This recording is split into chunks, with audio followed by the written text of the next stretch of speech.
I've been the best ever since day one when I walked into this company, and I've been vilified and hated since that day because Paul Heyman saw something in me that nobody else wanted to admit. That's right, I'm a Paul Heyman guy. Welcome back to Thinking Critical. This is Wes. It's time to talk about Disney Plus MCU's third episode of Loki. Tom Hiddleston stealing the screen on the small screen. And here to talk with me about that is comic book writer, editor, Aaron Sparrow. How you doing, Aaron? Fantastic. Well, I mean, less fantastic, but still fantastic. Listen, I'm somewhat optimistic. This is the first episode that had a continuous 10-minute stretch that I found interesting and exciting. Now, there was the middle that I found less exciting, and there was a kind of a big reveal at the end. So I'm feeling pretty good about this. I'm giving it 3 stars. So I felt like this is the best episode so far. I think I could reasonably give it 3 stars, just out of the gate. I think that's a reasonable score. Yeah, I think it was above Especially average. We haven't quite gotten to super exciting, but we're getting there.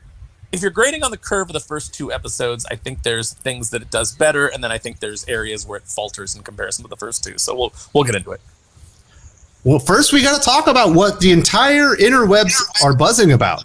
There is a moment where we'll call her Sylvie. I think it's pretty much confirmed now she's not actually a Loki variant. She's actually Enchantress, pretending to be a Loki variant. And Loki are having a conversation on a train. Why they're on the train, if you haven't seen the episode, we will spoil that here in a minute. But in this part, she's asking him, and they're kind of getting to know each other. And she asks him, as a prince in a royal court, certainly there are princesses or perhaps princes that tempted you along the line. And he said something like a little bit of both. Yeah. Bit of both. And this has caused many people to say this is a confirmation that Loki himself is a bisexual, is the word I'm seeing a lot. Perhaps, and if this is how you want to interpret that, by all means, go ahead with it. But Loki is an odd character, Aaron Sparrow. There was a part, I guess, when they looked at his file where it said gender and it said fluid, people were like, oh, that means Loki's gender fluid.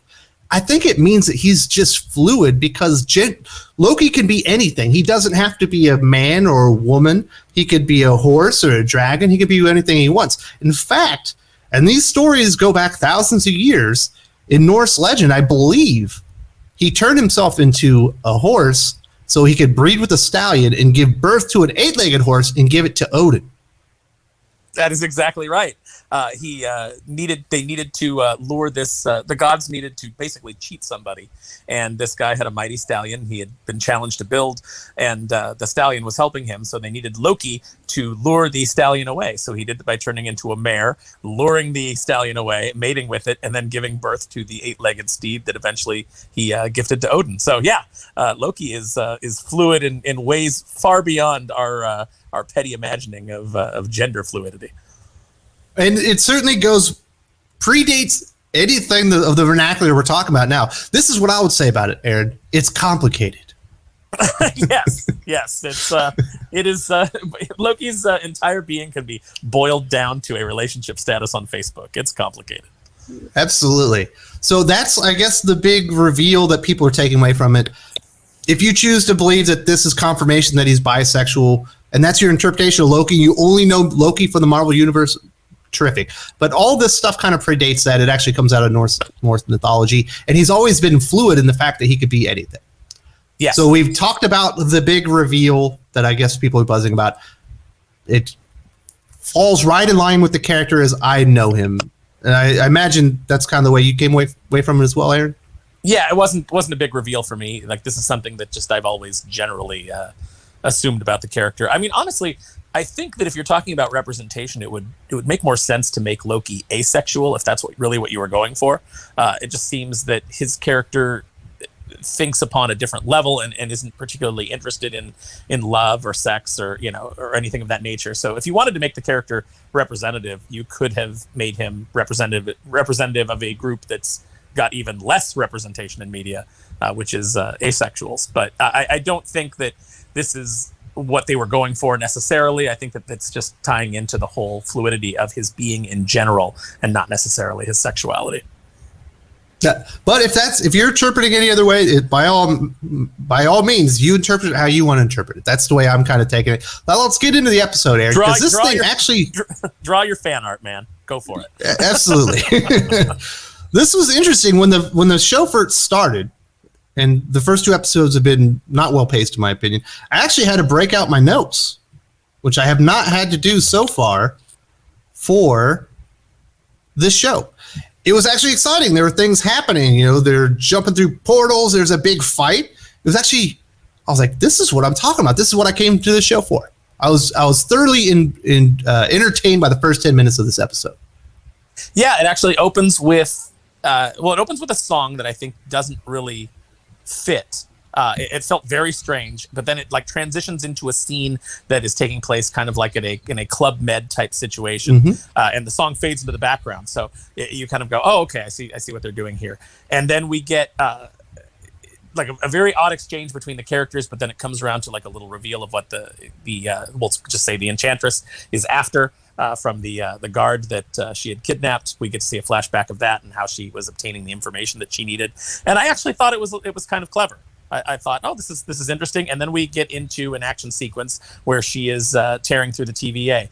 And by the way, Wes, have you thought at any point in this show, man, for an advanced timekeeping society, they really need to get some projectile weapons. This close quarter stuff is not helping them. Well, plus you have all these races all around the entire galaxy. They're probably more physically strong, faster, more agile than humans. Let's get some better guards out there. These guys are getting creamed. That costs money, Wes. Makeup applications and action sequences and fight choreographers. That costs money. And I think that, as far as what this show could be versus what it is, I think it's kind of on the cheap. There's, even the things that take place on Lamentus, the scenes that take place on that planet, it's very stark, very low budget, pitch black kind of production value. It feels like a show on the Sci-Fi Network in a lot of ways, in the sense of the sets and the amount of money being spent on the CG. So speaking of Lamentus, let's talk about how they got there. So they're fighting. She specifically was asking about an elevator that I imagine leads to the Timekeepers, which is what she's storming the castle to get the Timekeepers, she being Enchantress, and she's fighting Loki. It's not going all that well. Then the judge shows up, and I think it's pretty much confirmation that she is that other agent that's going out there and solving cases. And she being Enchantress puts a knife to Loki's throat and says, "I'll kill him if you take another step forward." She laughs. She's like, "Yeah, he's a variant. Kill him." And so Loki, realizing he's about to die, has this, I don't remember the name of it, the little the thing that allows you to open portals and jump through time. What is this called? Time pad. The time pad thingy. He hits a button and they end up on Lamentus what? Which is, so it was like, was it a button chosen at random or has Loki actually, it's pretty much made evident that he's never been there before. He doesn't have any familiarity with this. So I think he was just hitting something that was stored in its memory. I think she had it pre-programmed in there as someplace that she hides because it's like an Armageddon type situation. And she's very familiar with it when they get there. Like she knows exactly what's happening. Like, you sent us to Lamentus 1. Technically you did because you had it pre-programmed. And then it's out of... by my interpretation. And then it's out of battery, so they can't just jump out again. Rick's portal gun is out of portal juice. That's the thing about this. Like I said in the last review, I think I'm supposed to be laughing. I think there's supposed to be a lot of jokes in here. And they still aren't really hitting. I don't even remember getting a chuckle once again. But I do think the low battery with the little, TVA guy was supposed to make you laugh. Like, even in the future, they ran out of batteries. That's so relatable. Oh my gosh. I know what it's like when my phone hits 10%. Oh, more breadsticks, please. Yes. So they decide that they need to recharge the time skip thingy. There is a particular name for it. I should have written it down. Whoops. That was my bad. So they're trying to charge the batteries. They encounter this woman who ends up shooting them both. I imagine we were supposed to laugh about that, but she lets them know there's an arc. Everyone's heading there on the train. You have to have tickets, apparently even in the Armageddon, to get on the arc, to leave the planet. And that's how they end up on the plane or on the train. And then the show just shuts down for 20 minutes. And it's incredibly boring again. Yeah, the scenes between Loki and the Enchantress sitting and having dinner. It just reminded me of like the worst aspects of Marvel Comics right now, which has me a little bit worried because I feel like the MCU is moving into the worst aspects of modern comics with, the identity politics and the boring scenes of characters sitting and having conversations that are ultimately meaningless. It's trying to give us some character development between the two. The main problem is that you have cast an actress as the Enchantress who is not enchanting. She's not particularly interesting in her delivery or even her look. She very much looks like somebody who should be in a scene where she's coming in and asking to speak to the manager. She's very Karen. So like she doesn't hold her own with Tom Hiddleston, and she doesn't have that charisma. She doesn't have that ability to go kind of tit for tat with him like Owen Wilson has. Yes. In the show, and it leads to a pretty droll existence. Yeah, the entire interaction between them, although we get some nice internal stuff from Tom Hiddleston talking about his mom specifically. Yeah, exactly. It's the first time that I've kind of been bored with him, and it's because he doesn't have Mobius there to play against, so he's got no dance partner. Yeah, he's not getting to be the full character that we know he's capable of being. So I found that whole train ride very dull. I was also very distracted by female Loki's broken horn on her crown because it doesn't. Mm-hmm. It's supposed to look like it's broken, but you can clearly see that it was molded that way to look, like just to be a piece, and it doesn't have anything that indicates like it would have been broken off. And so that was just a prop thing that was taking me out of it because I was so bored with the scene. I was just kind of like looking around and paying attention to things that normally you wouldn't be if the actress was pulling you in. I feel like it may not even be at the fault of the actress. I feel like the director of this show. I think it's the writing. The writing, but also the direction is just very flat, and it's not drawing any kind of excitement out of the actors. There's nothing really dynamic about the shots. We do get some attempts at it later during the climax of the episode, which I thought started to get effective. It started to show a little bit of promise, but it kind of ended too soon and on a cliffhanger that's not particularly compelling. So there's a moment where they're having a conversation. It turns into love, and it's like, love is a dagger, or no, love is mischief, love is this, and then love is, and he like takes a drink, he goes for another time, and then they end up playing it off later, and it's like love is a dagger, and I'm like, that's the big end to this. And Loki ends up seeing, I think that was supposed to be funny because he's drunk. You're supposed to be laughing. You're supposed to be laughing at the fact that he was drunk and laughing at the fact that his metaphor didn't work. Everything about the way that he delivers his line indicates that it's supposed to be funny. It's supposed to be like kind of a charming, chuckle moment with him, and it doesn't land. And that's the problem with the attempts at humor in this is I don't feel like they're being written by people who really understand humor. He's given it his all, man. He's delivering it the best that he can, but it doesn't have any impact because the lines themselves are not funny.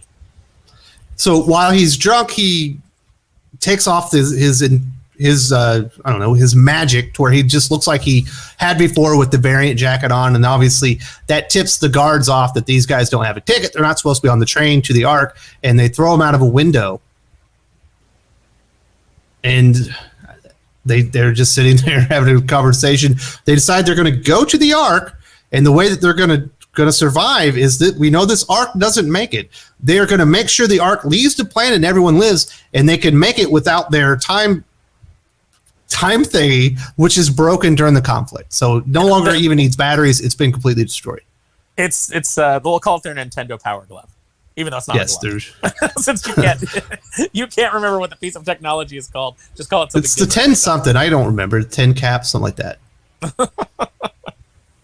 Because that's how uninvested you are in the mechanics of the show, ultimately.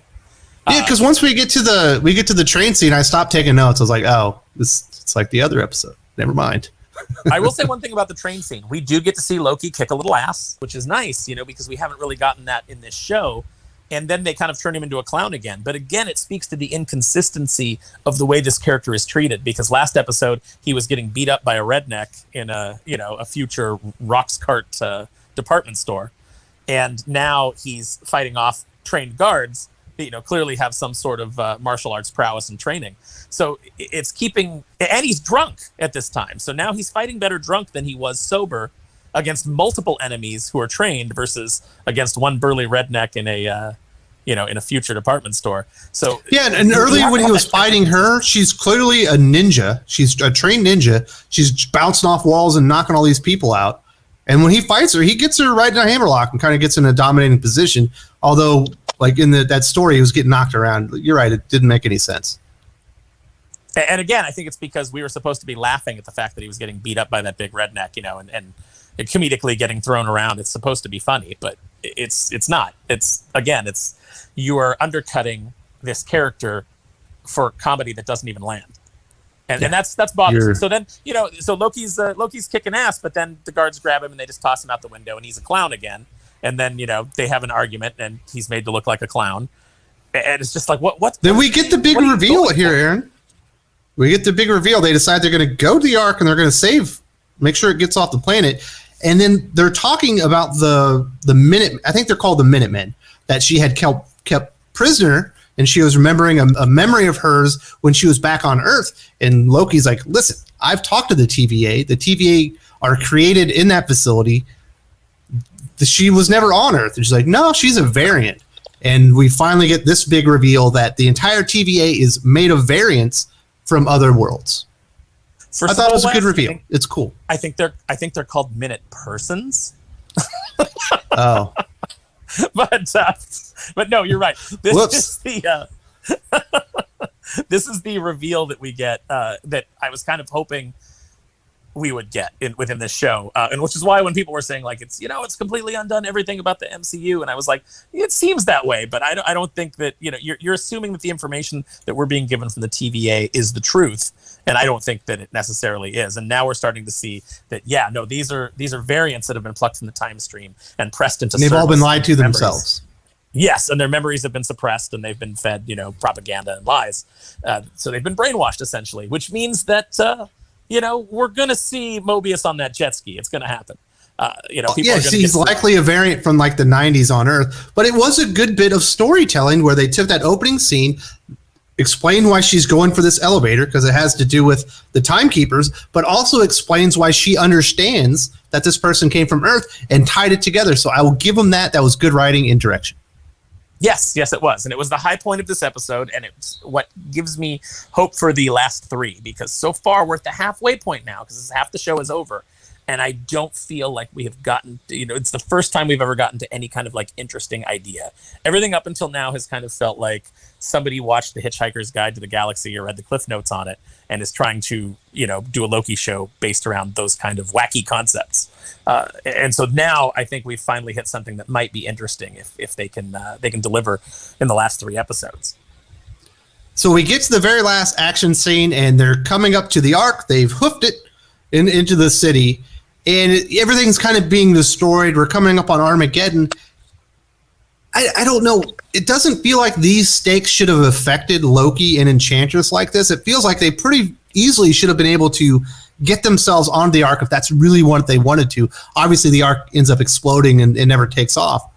But, it doesn't feel like Loki should have had a hard time in that environment, or Enchantress. You know what I mean? No, like they should have been able to manipulate people. The entire world is coming apart. The two planets are about to crash together, and yet there are still armed guards that are trying to stop them from reaching the Ark. It just feels like at that point, everything would have broken down and you wouldn't have anybody really standing in their way. They should be able to get to the Ark. But the show needs to end on a cliffhanger, and it does, but it's not really an effective one because there's 3 episodes to go. You know that they're not in any kind of danger.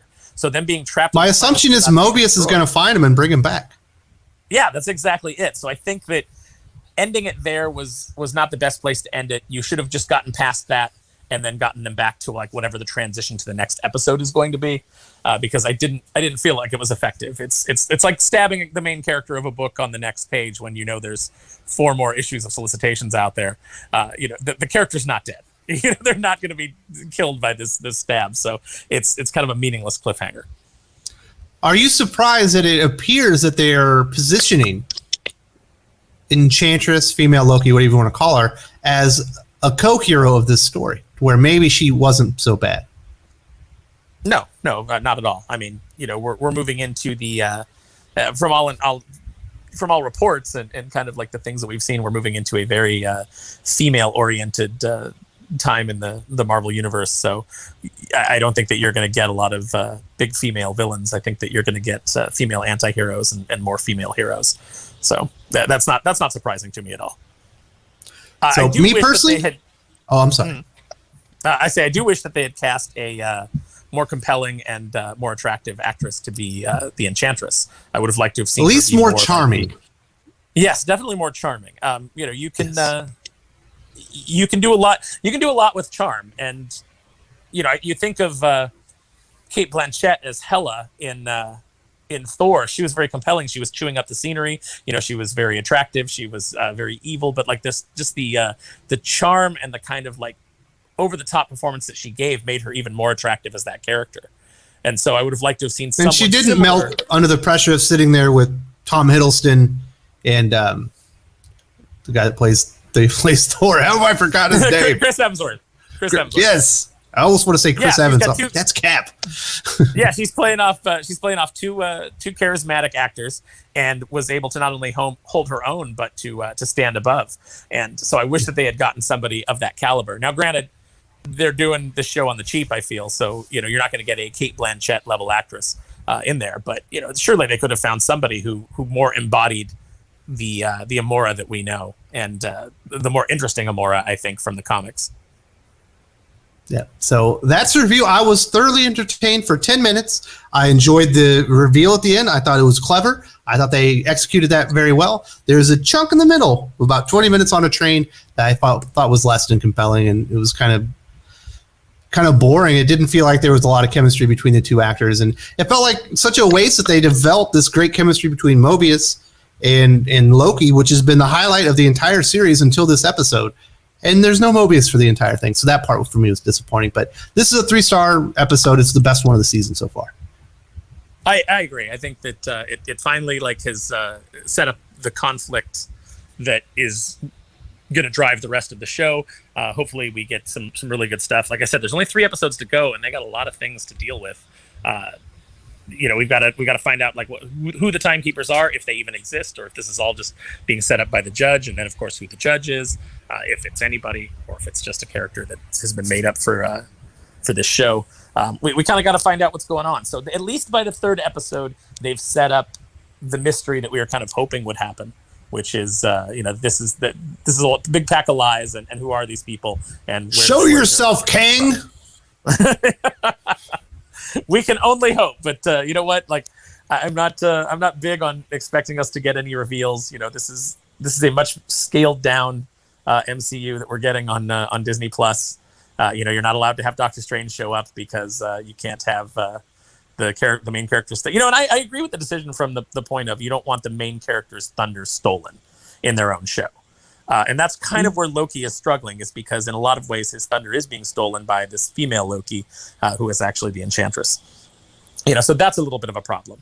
So I agree with not bringing in Doctor Strange on WandaVision, although it would have been nice even just to get a cameo. He doesn't have to solve the problem, but a cameo would have been nice, since it does involve, great uses of magic. And then, people thought that we were going to get Mephisto, and obviously that didn't happen. The writers of the show didn't even know who that character was because they don't read the comics. So we know Kang is a big bad guy moving forward and is involved with time, but this could just be setting up his appearance, and we may not actually get him. So I don't want people to get their hopes up. Well, and he probably just rained on my parade. He probably won't be cool and blue. My advice to everybody when watching anything nowadays is do not dare to hope. Just consume entertainment and just ask for more entertainment to consume. That's right. Don't question it. Get excited for next product. I obviously don't want people to feel that way, but I feel like people get their hopes up and they get disappointed. So you have to go in with kind of moderated expectations and judge it on what it is, not on what you would like it to be. Absolutely. Well, Aaron, thank you so much, and we'll see you next week for the next episode. All right. Hopefully next week is some exciting stuff. I'm actually a little bit hopeful. So I've been kind of down on this series so far, but the reveals this week have kind of made me think that maybe there's still a chance.